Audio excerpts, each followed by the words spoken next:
Hanes Harbour Porthmadog. Ar ôl i'r cob ym Porthmadog gael ei adeiladu, newidiwyd cwrs yr afon Glaslyn i lifo wrth ymyl ynys y tywyn.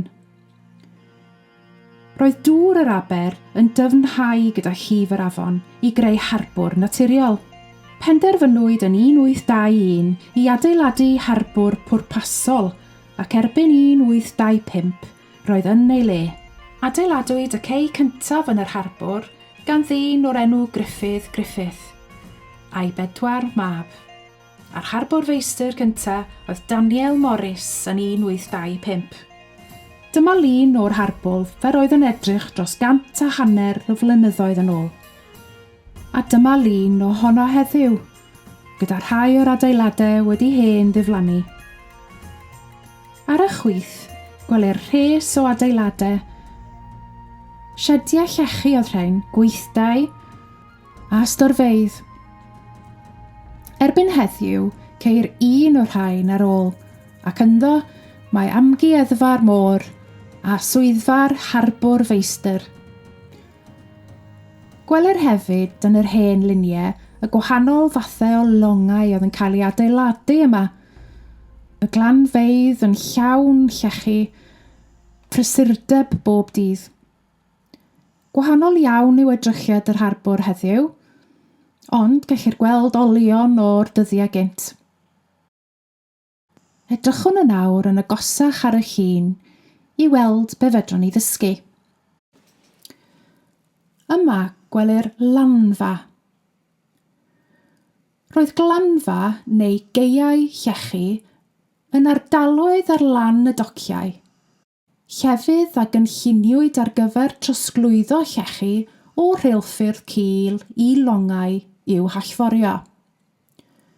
Roedd y llefydd hyn yn cynnwys traciau ar lan y cei, byrddau troi a lle i storio. Byddai'r llechi yn cael eu pentyrru i'w cludo i farchnadoedd. Roedd cwmnïau llechi yn prynu glanfeidd ac yn gyfrifol am adeiladu cei ei hunain. Ar y chwith gwelir glanfa Oakley a Greaves, ac yn y blaen gwelir llechi wedi pentyrru ar glanfa arall a chei. A dyma esiamplau o'r math o longau oedd ar y pryd. A dyma lun o griw o bobl yn llwytho llechi i'r llong. Ar ôl ei torri a'i trin, rhaid oedd ffeindio ffordd hwylus o'i rhoi ar fwrdd y llong. Felly defnyddiwyd y math yma o lythren. Un dyn ar dop y lythren, a'r dyn arall ar ei waelod, yn dal clustog. Hoblwr neu hoblwyr oedd enw ar y bobl oedd yn gweithio ar y cei. Gwelir hefyd yn y llun ddyn yn cario gordd, sef morthwl mawr bren. Roedd yr ordd yn cael ei ddefnyddio i sicrhau bod y llechi i gyd yn dwt ac yn daclus mewn pentwr. Cariwyd y llechi mewn berfa, a dyma lun o'r berfa gyda'r llechi ar y lanfa.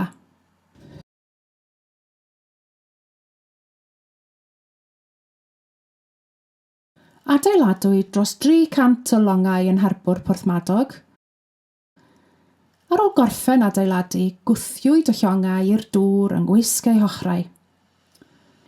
Lle prysur tu hwnt oedd yr harbwr, llawn seiri llongau yn trin y coed, gofaint yn gweithio'r haearn, ac wrth gwrs roedd angen creu hwyliau a rhaffau a defnyddiwyd offer arbennig i'r holl waith. Yn y llun gwelir y foundry, sef y gweithdy oedd yn trin y metal. Gofaint oedd enw'r dyn neu'r gweithiwr oedd yn gweithio mewn metal. Ar ochr yma yr harbwr roedd un o'r iardiau i adeiladu'r llongau. Yn ogystal, roedd yna le i ollwng balast. Balast oedd y cerrig, neu'r tywod, neu'r gro, neu'r rwbel oedd yn cael ei gario ar waelod y llong wrth iddo fo ddychwelyd o siwrne bell. Roedd angen i'r morwyr rhoi balast yn y llong i'w wneud yn fwy sefydlog. Ac ar ôl cyrraedd yn ôl i'r harbwr, rhaid oedd gollwng y balast i ffwrdd yn rhywle. Felly, yn y dyddiau cynnar, buasad yn gollwng y balast wrth geg yr harbwr, a ffurfiwyd y cei newydd. Ar ôl llenwi'r lleoliad yma, rhaid oedd ffeindio lleoliad newydd. Felly, dechreuwyd bentyrru'r balast ar ddarn o dywod wrth aber yr afon. A dros flynyddoedd maith, gyda pentwr ar ôl pentwr o balast, creuwyd ynys fechan. A enwyd yr ynys yn ynys Balast, neu ynys Cei Balast. Adeiladwyd y cei ar yr ynys honno gan 3 brawd, Efan, John a Joseph. Felly gelwyd yr ynys am gyfnod yn Ynys Lewis.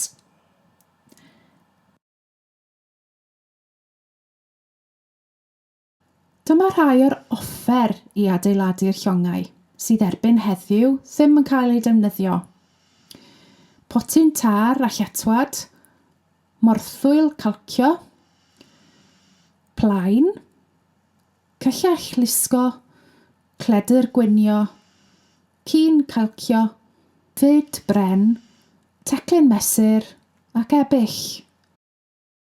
Mae esiamplau o'r rhain i weld yn yr amgueddfa môr hyd heddiw. Ar yr adeg hynny adeiladwyd pob math o gwahanol longa. Dyma rhai esiamplau a'i henwau: chweri, badlong, smac, sgwner 2 mast, sgwner 3 mast, barc 3 mast, barc 4 mast, brigantyn a barcentyn. Ym Porthmadog rhwng 1890 a 1913 adeiladwyd 33 llong arbennig iawn, sef llongau môr y gorllewin neu y Western Ocean Yachts.